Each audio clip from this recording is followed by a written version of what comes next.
Hello students, स्वागत है आपका अपने यूट्यूब चैनल अपना स्कूल पर।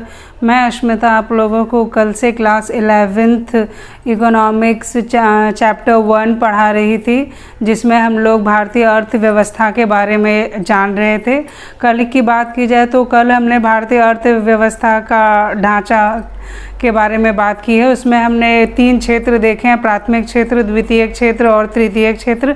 कल हमने प्राथमिक क्षेत्र के बारे में जानकारी प्राप्त की है। आज हम लोग सबसे पहले द्वितीयक क्षेत्र और तृतीयक क्षेत्र के बारे में पढ़ेंगे। उसके बाद हम लोग अपना चैप्टर आगे पढ़ेंगे। हम लोग पहले क्या देख रहे हैं, द्वितीयक क्षेत्र। जिस तरह हमने देखा कि प्राथमिक क्षेत्र में जो जनसंख्या होती है वो सीधे सीधे संसाधनों पर ही डिपेंड होती है। वो उन्हीं के मदद से अपना जीवन यापन करती है, चाहे वो खेती करना हो या खनन करना हो या पशुपालन हो, इन सब से वो, या मछली पालन हो, इन सब से वो अपनी आजीविका चलाती है, उस पर वो निर्भर रहती है। और आज हम लोग क्या देख रहे हैं, द्वितीयक क्षेत्र। द्वितीयक क्षेत्र की बात की जाए तो द्वितीयक क्षेत्र क्या करता है, प्राथमिक क्षेत्र के उत्पादों को कच्चे माल की तरह उपयोग करता है। द्वितीयक क्षेत्र में निर्माण का कार्य होता है, वहाँ पर वस्तुएं उत्पादित नहीं की जाती, वहाँ क्या किया जाता है, वस्तुएं बनाई जाती है। तो वहाँ जो प्राथमिक क्षेत्र से जो है वस्तुएं, प्राथमिक क्षेत्र के उत्पाद को जो यहाँ पे कच्चे माल के तौर पर लिया जाता है। जैसे हमने क्या देखा, वस्तुएं उत्पादित नहीं निर्मित की जाती है। कहाँ, कारखानों में, कार्यशालाओं में, जो वर्कशॉप्स होते हैं वहाँ, साथ ही साथ घर में, इन सब जगह पर क्या होती है, वस्तुएं उत्पादित नहीं निर्मित की जाती है, उन्हें बनाया जाता है। जैसे हम कुछ एग्जाम्पल्स की बात करें तो सबसे पहले हम क्या देख रहे हैं, कपास। कपास ये पौधा, ये हमें कहाँ से मिलता है, ये किसान उगाते हैं और ये हमारा कृषि से मिलता है। तो ये हमारा प्राथमिक क्षेत्र से मिलेगा ये हमें, और वहाँ से फिर हम क्या लेंगे, कच्चे माल के रूप में ये कपास से रेशे लेंगे, फिर जो है कि उससे सूत निकालेंगे और तब ये कपड़ा किस में बन कर के आएगा, द्वितीयक क्षेत्र में बन के आएगा। हम प्राथमिक क्षेत्र से क्या लेंगे, ये कपास, ये रेशा, ये सूत जो है कि हम बनाने के लिए कपास रेशे हम कहाँ से लेंगे, प्राथमिक क्षेत्र से। उसके बाद दूसरा उदाहरण अगर हम देखें, गन्ना। जैसे गन्ना कौन उगाता है, किसान गन्ना उगाते हैं, खेतों में उगता है। तो गन्ना जो हो गया वो प्राथमिक क्षेत्र का उत्पाद हो गया, जिसे कि द्वितीयक क्षेत्र में आने के बाद में जो है उसके प्रोड्यूसर्स जब उसे खरीद लेते हैं तो उससे क्या बनाते हैं, गुड़ बनाते हैं, चीनी बनाते हैं। ठीक है। साथ ही साथ हम क्या देख रहे हैं कि द्वितीयक क्षेत्र में उद्योग आते हैं, तरह तरह के उद्योग। जैसे कुछ उद्योग कुटीर उद्योग होते हैं, जैसे कागज़ बनाना, टोकरी बनाना। फिर लघु उद्योग होते हैं, जैसे मोमबत्ती बनाना। मध्यम उद्योग होते हैं जो कि लघु उद्योग से कुछ ऊपर होते हैं, जैसे बिस्किट वगैरह हो गया। ये सब थोड़ा ये हो गया आपका जो ब्रांडेड काइंड ऑफ बिस्किट्स होते हैं जो कि कुछ राज्यों में बनते हैं, उस टाइप के बिस्किट जो हैं वो आपका हो जाता है। फिर बात की जाए जैसे बड़े उद्योगों की बात की जाए तो लौह इस्पात उद्योग हो गए, टाटा हो गया। उसके अलावा गैस और पेट्रोलियम इंडस्ट्री की बात की जाए तो ये सब किस में आते हैं, ये सब बड़े उद्योग आते हैं।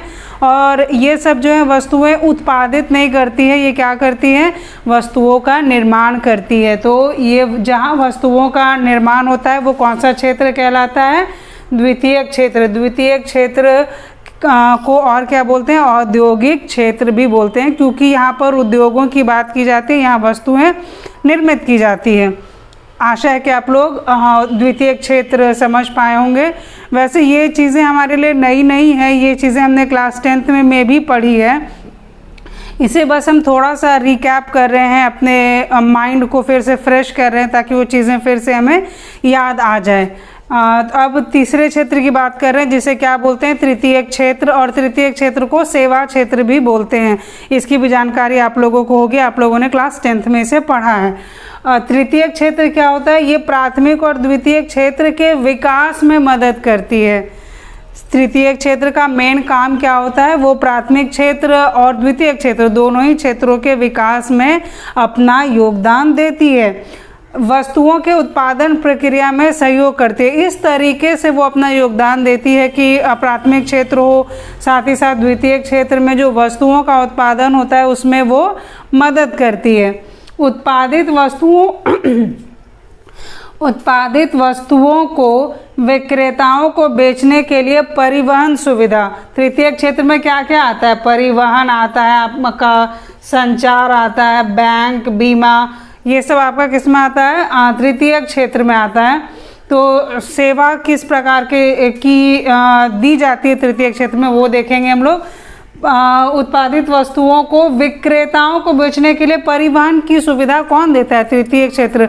अब ट्रक से सामान पहुंचाने की बात की जाए, ट्रेन से पहुंचाने की बात की जाए, जिस भी तरीके से सामान, जिस भी तरह का सामान है उस बेसिस पर उसे पहुंचाने के लिए परिवहन की सुविधा कौन देता है? तृतीय क्षेत्र देता है। अब वस्तुओं के भंडारण के लिए गोदाम, जो वस्तुएं उत्पादित की गई है उन्हें कहीं पर स्टोर करके रखने के लिए गोदाम की सुविधा तृतीय क्षेत्र देता है।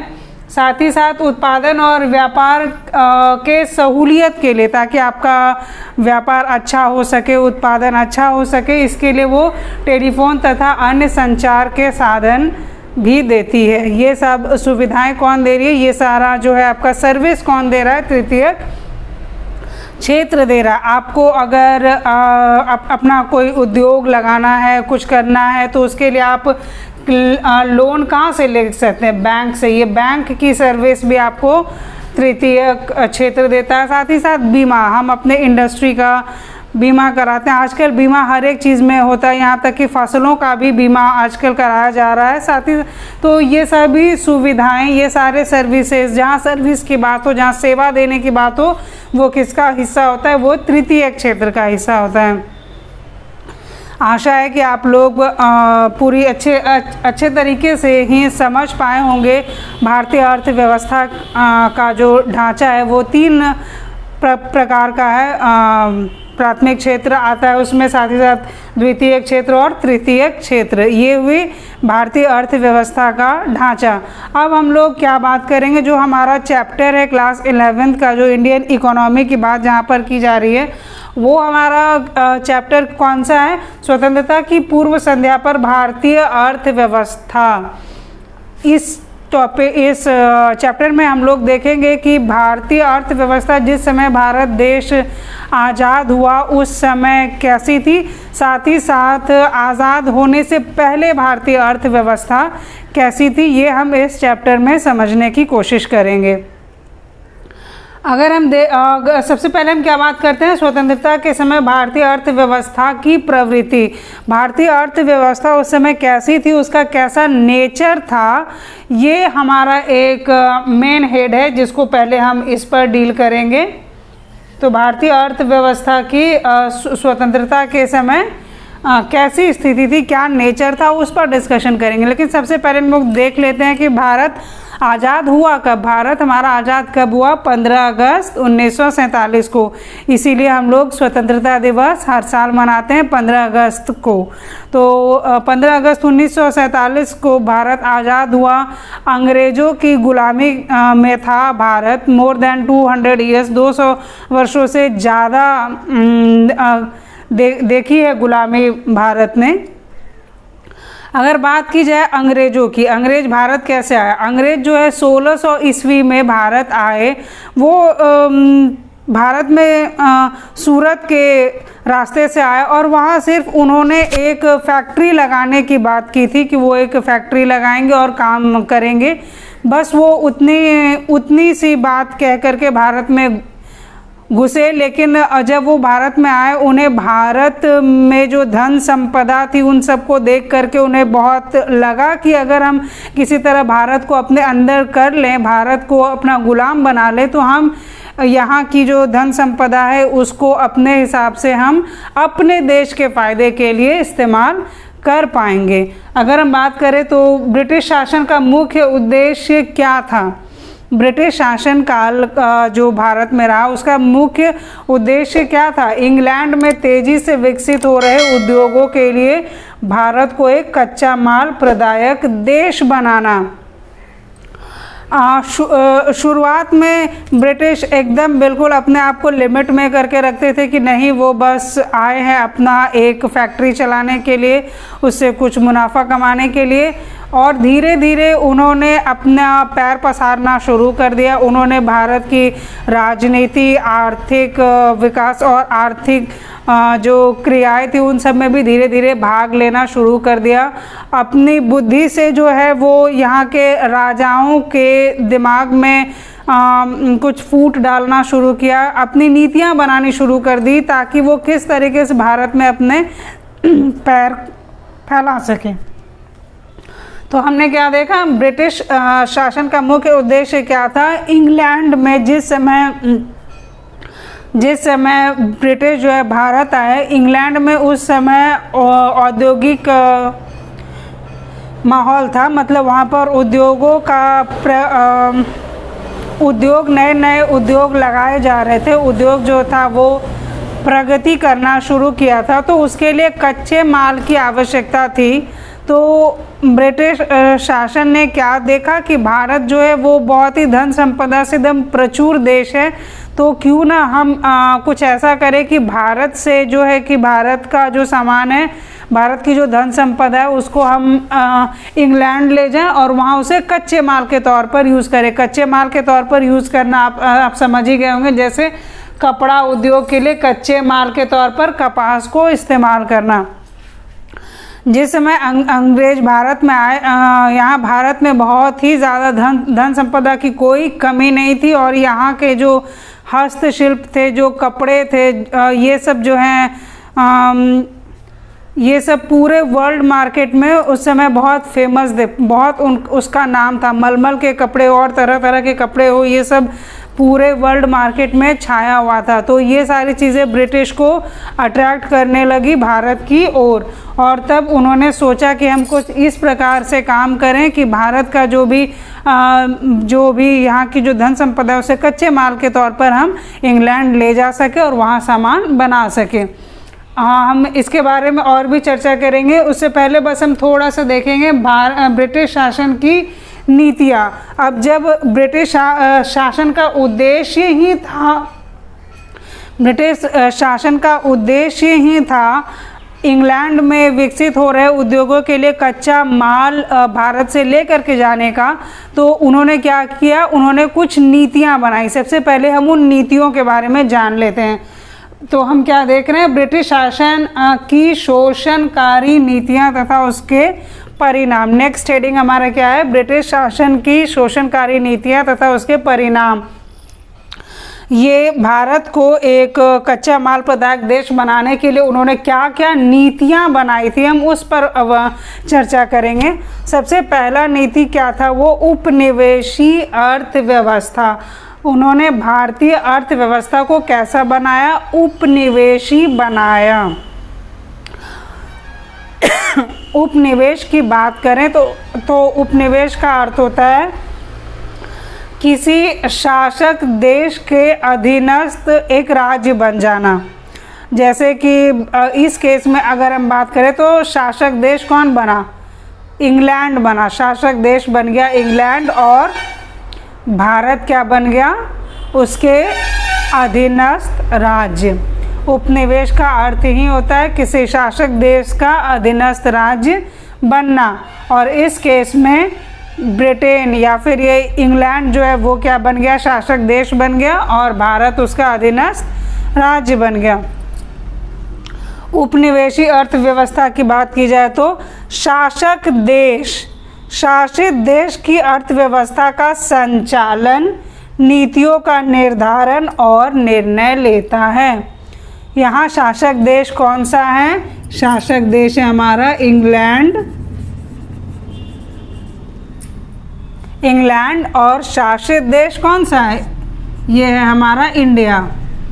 तो इस तरीके से हम क्या समझ रहे हैं कि इंग्लैंड जो है वो इंडिया की अर्थव्यवस्था का संचालन करने लगा, साथ ही साथ यहाँ किस प्रकार की नीतियाँ बनाई जाएगी वो नीतियों का भी निर्धारण कौन करने लगा, इंग्लैंड, और यहाँ किस तरीके के क्या डिसीजन लिए जाएंगे वो भी तय कौन करने लगा, इंग्लैंड। वहाँ के जो ऑफिसर्स भारत में आकर के रहने लगे, वो यहाँ तो यही हमारे देश के लोगों के बीच यही दिखाते थे कि वो उनका अच्छा सोचते हैं, उनके लिए अच्छा करने के लिए आए हैं, लेकिन उनकी नीतियाँ जो है वो इस प्रकार की रहती थी कि वो जो है कि भारत की अर्थव्यवस्था का संचालन, उनकी नीतियों का निर्धारण और निर्णय खुद ले सके। साथ ही साथ हम क्या देख रहे हैं कि इनका इस चीज़ को करने के लिए उन्होंने क्या क्या किया। ये जब वो धीरे धीरे कैप्चर करने लगे भारत की अर्थव्यवस्था को, तो उन्होंने धीरे धीरे क्या क्या करना शुरू किया, अब हम वो देखते हैं। ब्रिटिश भारत जो है ब्रिटिश उद्योगों के लिए कच्चे माल एवं कृषि उत्पादों का निर्यातक था। जब इंग्लैंड ने जो है कि इंडिया की अर्थव्यवस्था का संचालन करना शुरू किया, नीतियों का निर्धारण करना शुरू किया और निर्णय लेना शुरू किया, तो सबसे पहले क्या हो गया, भारत जो कि पहले अपना हस्तशिल्प के लिए जो फेमस था, अपने कपड़ों के लिए जो फेमस था, और वो अपना कपड़ा जो है अपने जो भी बनाता था वो कपड़ा, वो जो वर्ल्ड मार्केट में वो सेल किया करता था। पहले वो वहाँ सेल करने का काम करता था, लेकिन उसके बाद अब क्या हो गया, ऐसी नीतियाँ बनाई गई कि भारत जो है वो इंग्लैंड के लिए कच्चे माल और कृषि उत्पादों का निर्यातक बन गया। निर्यातक मतलब इस देश से इंग्लैंड भेजा जाने लगा कच्चे माल के तौर पे। कपड़े बनाने के लिए ये कपास, ये रेसे, सूत जाने लगे ताकि वहाँ से कपड़ा बनाया जा सके, यहाँ से कच्चे माल जा सके, और कृषि उत्पाद भी जो बनाए जाने लगे, खाने पीने की चीज़ें, वो भी यहाँ से इंग्लैंड जाने लगी। फिर क्या देख रहे हैं, ब्रिटिश उद्योगों का माल भारत में बेचा जाता था। यहाँ से वो क्या करता था, वो भारत से ही ये कपास, रेशे, ये सब खरीद के ले जाता था, वो भी एकदम से कम दाम पर, और उसे ला करके वापस कहाँ बेचता था, भारत में ही बेचता था अधिक मूल्य पर। तीसरी बात क्या है, भारत में विदेशी पूंजी निवेश कर भारतीय संसाधनों का शोषण किया जाता था। भारत में जो है, भारत में वो अपना पूंजी जो है निवेश करने लगा, वो मतलब यहाँ वो ला करके अपना पैसा देने लगा, और यहाँ से जो है क्या करने लगा, यहाँ जो भारतीय संसाधन थे वो सब यहाँ से ले जाने लगा। जो खनिज संपदा थी और भी तरह तरह की जो धन संपदा थी, उसे धीरे धीरे क्या करने लगा, भारत से ले जाने लगा, उसका जो है क्या शोषण करना शुरू कर दिया। अगर मतलब ज़रूरत से ज़्यादा वो भारतीय संसाधनों का उपयोग अपने देश के फ़ायदे के लिए करने लगा।